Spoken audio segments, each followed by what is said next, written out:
Assalamualaikum warahmatullahi wabarakatuh. Bismillahirrahmanirrahim. Kita bertemu kembali. Pada video kali ini kita akan bahas tentang penyelesaian soal masih hukum dasar kimia khusus untuk hukum Lavoisier dan hukum Pro. Ini adalah bagian kedua ya, untuk hukum dasar kimia, hukum Lavoisier dan hukum Pro. Perhatikan, kita punya soal, ya, kita perhatikan soalnya ini. Jadi ada suatu unsur A bereaksi dengan unsur B, membentuk senyawa A3B. Dalam berbagai percobaan, didapat grafik hubungan antara massa zat A terhadap massa zat A3B sebagai berikut. Jadi kita dapatkan ini grafiknya, yang vertikal adalah massa A, yang horizontal adalah massa A3B dalam satuan gram. Pertanyaan yang pertama adalah tentukan perbandingan massa A dan massa B yang tepat bereaksi membentuk A3B. Kemudian pertanyaan yang B adalah jika direaksikan 6 gram A dan 8 gram B, maka tentukan massa A3B yang terbentuk dan zat apa yang sisa. Gitu ya. Jadi pertanyaan B ini mengacu kepada nantinya dari hasil jawaban pertanyaan A. Nah, mari kita sekarang ubah dulu soal itu, kita ubah menjadi bentuk tabel. Jadi kita terjemahkan grafik dalam soal ke dalam tabel agar lebih mudah, ya. Kita punya 4 data, di sini kan ada 4 data massa A3B dan 4 data massa A. Masing-masing kita masukkan. Jadi massa A-nya kita masukkan semua 0,2, 0,4, 0,6 dan 0,8. Kemudian kita tarik garis dari vertikal, yaitu massa A, ke garis diagonal yang menunjukkan nanti pertemuannya adalah menunjukkan massa dari A3B, yaitu 1. Jadi A3B-nya adalah 1. Ya. Yang berikutnya juga sama. Jadi kalau 0,4A, maka tarik bertemu di garis diagonal, kemudian akan ketemu dengan horizontalnya massa A3B-nya 2. Dan seterusnya 3 dan 4. Jadi kita masukkan semua data. Nah, dari sini kita harus mencari massa B. Karena apa? Karena pertanyaannya adalah nanti kita harus membandingkan massa A yang bereaksi dengan massa B yang bereaksi. Di sini kita akan terapkan hukum Lavoisier, berlakunya hukum Lavoisier untuk mencari massa B, yaitu massa akhir A3B sebagai produk dikurangi massa A-nya. Maka kita dapatkan pada data pertama 0,8B, ya kan? Kemudian pada data kedua dengan cara yang sama kita kurangi 2 dengan 0,4. Maka kita dapatkan 1,6. Dan berikutnya yaitu 3 dikurangi 0,6. Maka kita dapatkan B-nya 2,4 gram. Begitu juga yang terakhir, yang keempat, kita kurangi 4 dengan 0,8. Kita dapatnya 3,2. Jadi kita mendapatkan massa B dengan menggunakan berlakunya hukum Lavoisier atau hukum kekekalan massa. Massa sebelum reaksi atau massa di awal reaksi akan sama dengan massa sesudah reaksi atau di akhir reaksi. Nah, karena kita sudah dapat A dengan B, maka kita tinggal bandingkan saja. A berbanding B adalah 0,2 dibagi 0,8 atau berbanding 0,8. Ini adalah sama dengan kita katakan 2 berbanding 8. Kemudian kita sederhanakan lagi. 2 berbanding 8 adalah 1 berbanding 4. Gitu kan? Nah, untuk data yang kedua, kita bandingkan 0,4A berbanding 1,6B. Ini adalah sama dengan 4 berbanding 16. Maka kita dapatkan A berbanding B-nya adalah 1 berbanding 4 juga. Ya. Kemudian yang ketiga juga sama, 0,6 A berbanding untuk B-nya 2,4. Sama saja kita katakan ini adalah 6 berbanding 24. Maka kita dapatkan perbandingan A terhadap B-nya adalah 1 berbanding 4. Begitu juga terakhir, 0,8 dibandingkan dengan 3,2B. Jadi ini sama saja dengan 8 berbanding 32.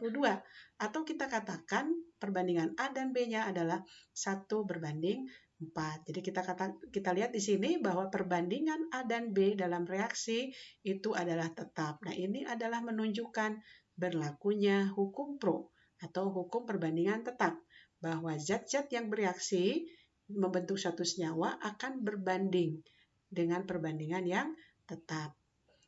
Nah, berikutnya pertanyaan yang B, ya, pertanyaan yang B. Pertama kita harus menentukan dulu reaksi pembatas, ya, reaksi pembatas. Jadi berbeda dengan pertanyaan A. Jadi kita harus jeli juga apa yang ditanyakan, maka kita harus tahapan berpikirnya runut gitu ya. Kita harus menentukan dulu nanti reaksi pembatas. Kemudian semua keterangan dalam soal kita pindahkan ke dalam tabel. Kita buat di sini massa perbandingannya, kemudian reaksi pembatas dan massa yang bereaksi. Zatnya adalah zat A, B dan A3B. Kita mempunyai massa A itu 6 ya dalam soal, kemudian massa B-nya adalah 8. Perbandingannya adalah 1 berbanding 4. Dari mana? Perbandingannya adalah dari jawaban A. Ya, karena kita tetap masih membahas atau mengenai reaksi antara A dan B membentuk A3B. Jadi perbandingannya kita dapatkan dari jawaban pertanyaan A. Nah, sekarang kalau perbandingannya adalah 1 berbanding 4 ya, maka kita akan dapatkan bahwa A3B itu adalah 5 bagiannya. Akan dapatkan 5 ya perbandingannya. Kemudian kita akan cari kalau A yang bereaksi itu adalah 1 bagian dan B-nya akan bereaksi itu adalah 4 bagian, maka kita akan cari dulu per 1 bagiannya A itu berapa. Per 1 bagiannya B itu adalah berapa. Nah ya itu untuk menentukan reaksi pembatas dengan cara adalah banyaknya zat A yang kita punya dibagi dengan perbandingannya. A itu 1 bagian, jadi 6 dibagi 1. Maka kita dapatkan 1 bagiannya A itu adalah 6 gram, gitu ya. Nah, ini adalah untuk mencari 1 bagian dari masing-masing pereaksi. Nah, kita dapatkan barusan untuk 1 bagian A itu adalah 6 gram. Kemudian yang B, 8 gram itu adalah setara dengan 4 bagiannya. Maka kita akan mencari 1 bagian dari B itu adalah dengan cara bahan yang kita punya banyaknya 8 gram dibagi 4 bagiannya. Jadi 1 bagian dari B itu adalah 8 dibagi 4. Maka 1 bagian B kita dapatkan 2. Nah, 1 bagian yang terkecil dari A dan B itu menunjukkan bahwa zat tersebut yang jumlahnya akan habis duluan atau jumlahnya terbatas. Karena itu dia disebut sebagai bereaksi pembatas. Kenapa? Karena hasil 1 bagiannya itu paling kecil gitu ya. Nah, nanti jadi ini menjadikan dasar atau acuan jadi patokannya.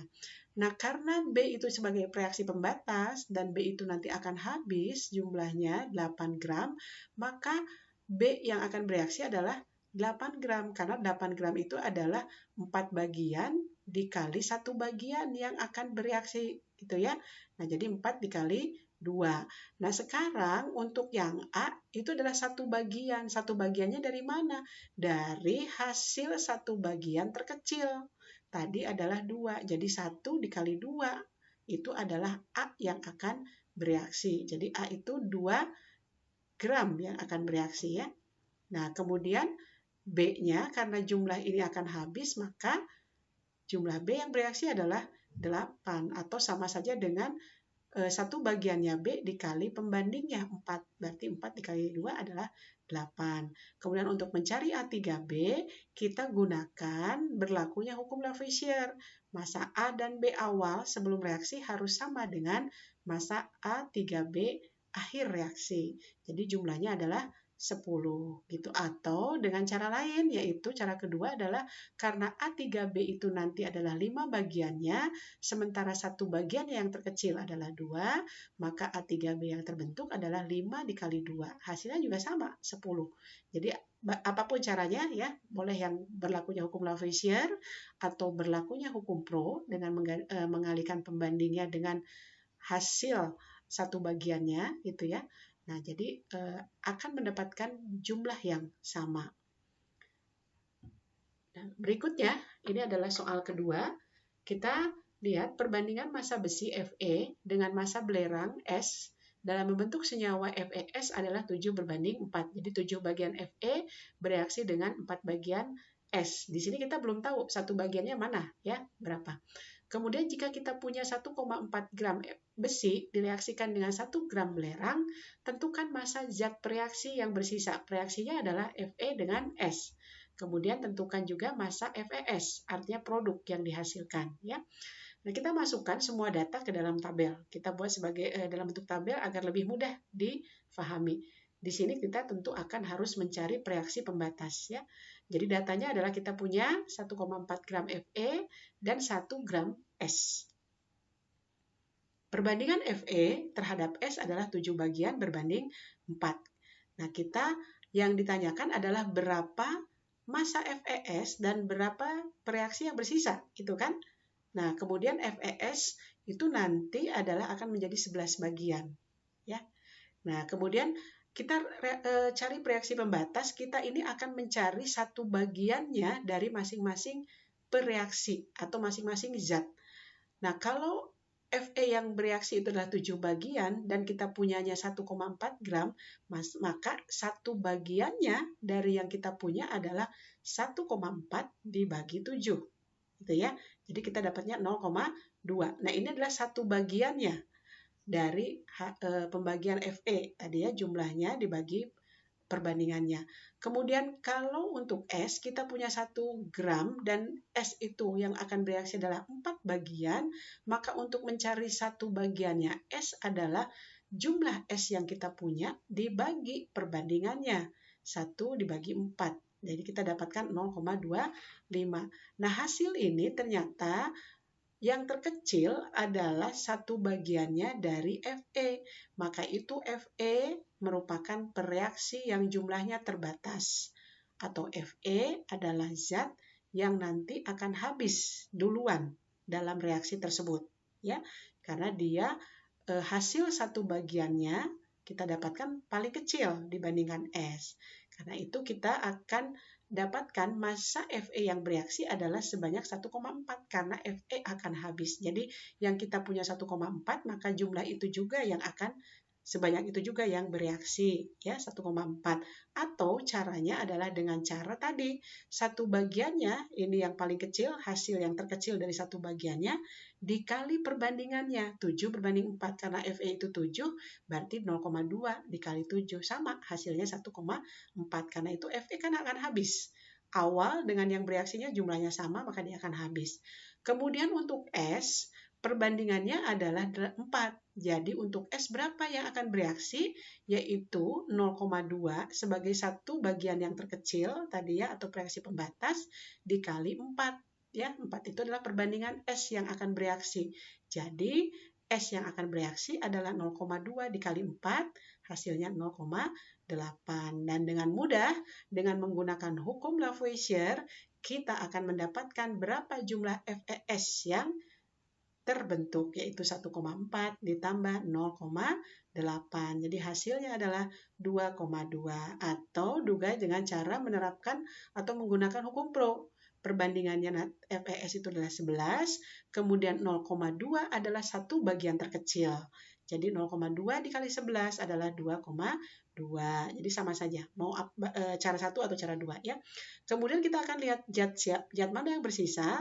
Karena kita tadi yang habis itu Fe, maka yang bersisa adalah S 1 gram dikurangi 0,8. Jadi 0,2 gram yang bersisa ya, S yang tersisanya. Nah, demikian pembahasan kita bagian kedua tentang soal dari penerapan hukum Lavoisier dan Pro. Sampai jumpa kembali pada penjelasan soal-soal kimia berikutnya. Dan jangan lupa untuk like, subscribe, dan tekan loncengnya. Assalamualaikum warahmatullahi wabarakatuh.